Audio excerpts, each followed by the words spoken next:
అదే రేవు పార్టీ గురించి నేను వచ్చినాయి అన్ని పేపర్లో కొన్ని నేను కూడా ఉన్నానని నేను అలాగే ఉన్నానని వచ్చింది కదా. నేను ఆల్రెడీ నేను ఎక్స్ప్లెయిన్ చేసుకున్నాను, అన్ని పేపర్లో రావడం జరిగింది. కానీ మీరు కూడా ఇటువంటి ఇన్సిడెంట్లు రాయడం ఎందుకంటే మంచిది, ఎందుకంటే పబ్లిక్ అవేర్నెస్ నుంచి సొసైటీ బాగుపోవడం నుంచి మీరు ఇటువంటివన్నీ హైలైట్ చేస్తూ వస్తే ఇప్పుడున్న యూత్ డెఫినెట్గా దాన్ని చూసి నేర్చుకుంటారు. సో ఒకటే ఏంటంటే నేను మీ ద్వారా నేను అనేది ఏంటంటే ఫేక్ న్యూస్ని మాత్రం ఒక పర్సన్ మీద రాయొద్దు అనేది నేను రిక్వెస్ట్ చేస్తున్నాను.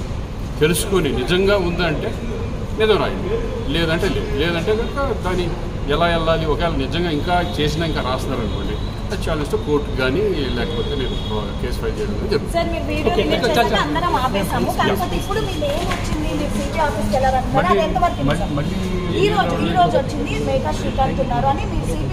చూద్దాం, ఒకవేళ నిజంగా ఎవరన్నా రాస్తే నేను డైరెక్ట్ కోర్టుకి వెళ్తాను, కోర్టులో తీసుకుంటాను, నేను ఫైల్ చేస్తాను. ఎందుకంటే ఏంటని తెలుసు ఎందుకు నోటీస్ వస్తుంది నాకు. ఒకవేళ అటువంటిది వాళ్ళు కనుక ఫేక్ కనుక చేయగలిగితే నేను పోలీస్ స్టేషన్ కూడా కంప్లైంట్ ఇవ్వడానికి రెడీ.